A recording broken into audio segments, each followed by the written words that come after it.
Welcome to கோகிஸ் cooking channel.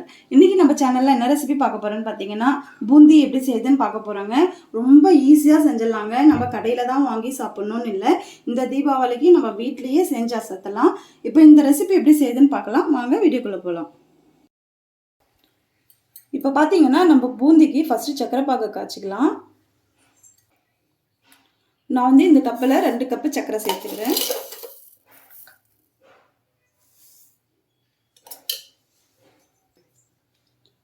இதுக்கு தண்ணி பார்த்தீங்கன்னா ஒரு 1.5 கப் அளவு சேர்த்துக்கலாம்.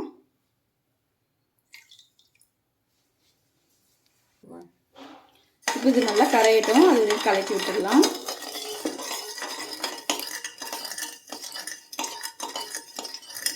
பாகுபதம் பார்த்தீங்கன்னா நமக்கு வந்து ஒரு கம்பி பதத்துக்கு முன்னாடியே ஆஃப் பண்ணிடணும். அப்படி ஒரு கம்பி பதம் வந்துச்சுன்னா உங்களுக்கு சக்கரை வந்து கட்டி கட்ட ஆரம்பிச்சிடும். இது நல்லா கொதிக்கட்டும், கொதிக்கிற வரைக்கும் வெயிட் பண்ணலாம். இப்போ பார்த்தீங்கன்னா நல்லா கொதிக்க ஆரம்பிச்சிருக்கு. இந்த சமயத்தில் வந்து 2 ஏலக்காய் வந்து தட்டி சேர்த்துக்கலாம். இது நல்லா சிம்லேயே வச்சு மிதமான தீயில வச்சு ஒரு 5லேருந்து 6 நிமிஷம் வரைக்கும் கொதிக்க விடலாம்.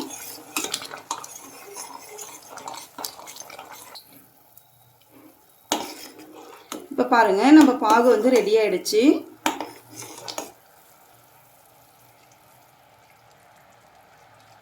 லைட்டாக அந்த கம்பி பதம் வர்றதுக்கு முன்னாடி நம்ம ஆஃப் பண்ணிடணும்.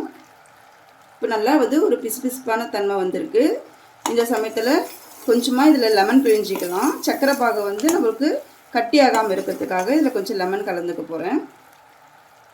1/2 லெமன் வந்து கட் பண்ணி வச்சுருக்கேன். இப்போ அதையும் சேர்த்துட்டு ஸ்டவ் ஆஃப் பண்ணிடலாம்.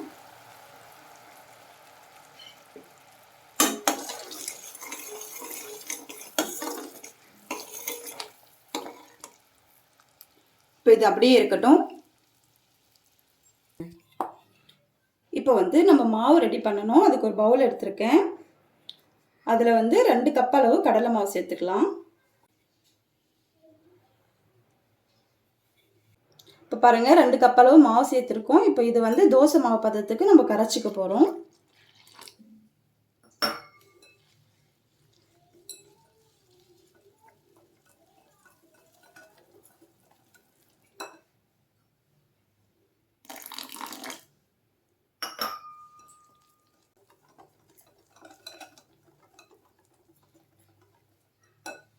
பாருங்க, இப்போ இந்த அளவு மிக்ஸ் பண்ணியாச்சு. இந்த அளவுக்கு எடுத்து விடும்போது நல்லா தண்ணி மாதிரி விழணும். இந்த பதம் கரெக்டாக இருக்கும். இப்போ பார்த்தீங்கன்னா உங்களுக்கு எந்த ஃபுட் கலரும் ஆட் பண்ணாமல் நேச்சுரலாக இப்படியே இருக்கணும்னா நீங்கள் இப்படியே கூட விட்டுக்கலாம். நான் வந்து 2 பேட்சாக பிரிச்சுக்க போகிறேன். இதை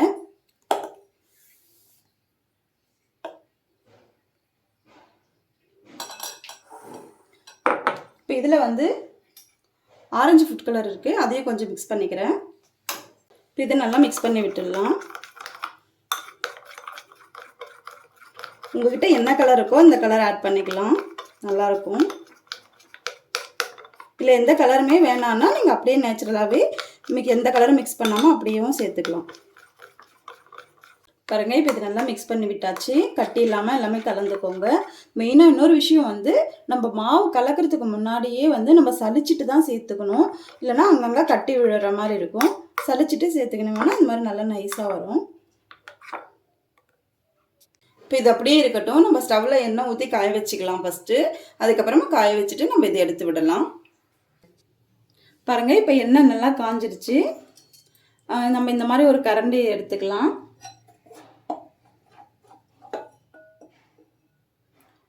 ஃபஸ்ட்டு நம்ம எண்ணெய் வந்து இப்படி போட்டதுமே ஃபஸ்ட்டு விழுந்து எழணும். கரெக்டாக இருக்குது இப்போ எண்ணெய் அளவு. இப்போ வந்து இந்த மாதிரி கரண்டி வச்சு, நம்ம பூந்தி கரண்டி தான் வேணும்னு இல்லைங்க, இந்த மாதிரி ஒரு ஜல்லிக்கரண்டி நம்ம வீட்டில் எல்லார் வீட்லையுமே இருக்கும். நீங்கள் எடுத்து இப்படி விட்டீங்கன்னா அது நல்லா வந்து கீழே விழும். போய் தேக்கவெல்லாம் வேண்டாம். இதை எடுத்துடலாம். இப்போ இது நல்லா கலந்து விட்டுருவோம்.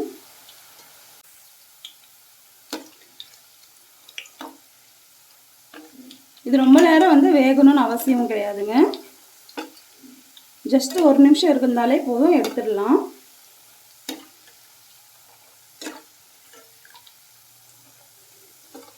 இது கலரெல்லாம் மாறக்கூடாது. இப்போ இந்த அளவு கரெக்டாக இருக்கும். இப்போ நான் இதை எடுத்துடுறேன்.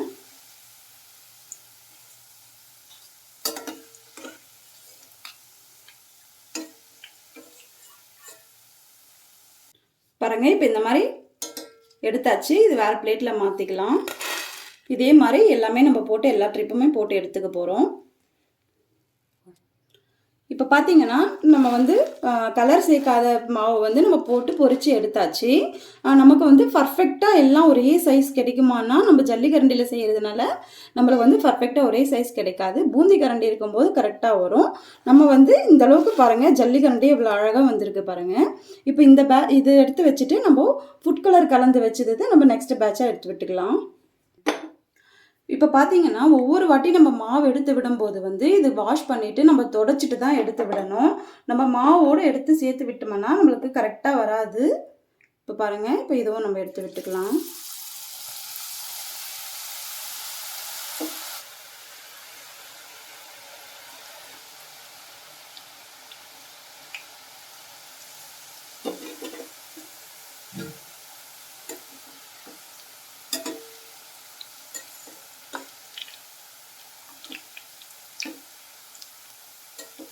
இப்போ இதுவும் எடுத்துடலாம்.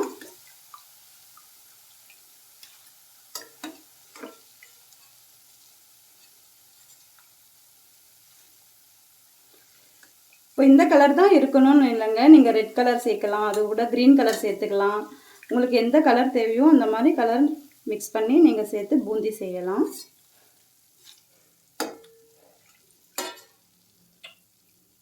ரொம்பவே ஈஸியாக நம்ம வீட்லேயே இந்த தீபாவளிக்கு இந்த மாதிரி ரெசிபியெல்லாம் நம்ம செஞ்சு கொடுக்கும்போது குழந்தைங்க ரொம்பவே விரும்பி சாப்பிடுவாங்க. பாருங்கள், இப்போ இதே மாதிரி வந்து எல்லாமே போட்டு எடுத்துடலாம். பாருங்கள், இப்போ வந்து நம்ம பூந்தியெல்லாம் போட்டு எடுத்தாச்சு. இது வந்து கலர் இல்லாதது, இது வந்து ஃபுட் கலர் மிக்ஸ் பண்ணது. இப்போ இது வந்து நம்ம சக்கரை பாகெல்லாம் ஆட் பண்ணிவிட்டு மிக்ஸ் பண்ணி விட்டுடலாம். இப்போ பார்த்தீங்கன்னா சக்கரை பாகை வந்து நமக்கு எப்படி செஞ்சு முடிக்கிறதுக்குள்ள ஆறிட்டு இருக்கும். அதனால நான் லைட்டாக சூடு பண்ணியிருக்கேன். இப்போ நம்ம பூந்தியெல்லாம் அதில் மிக்ஸ் பண்ணிக்கலாம்.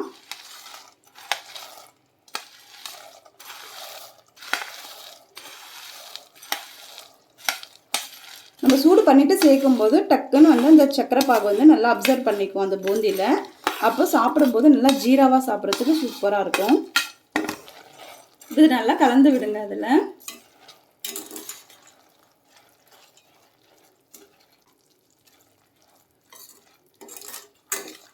இப்போ வந்து ஒரு 2 நிமிஷம் இது ஸ்டவ்வில் இருக்கட்டும். அதுக்கப்புறமா நம்ம ஆஃப் பண்ணிவிட்டு ஒரு 2 மணி நேரம் நம்ம வந்து இது ஜீராலே ஊற வைக்க போகிறோம். இப்போ இது வந்து ஆஃப் பண்ணிடலாம். ஸ்டவ்வு ஆஃப் பண்ணிவிட்டு இப்போ நல்லா இந்த மாதிரி தட்டி விட்டுக்கலாம்.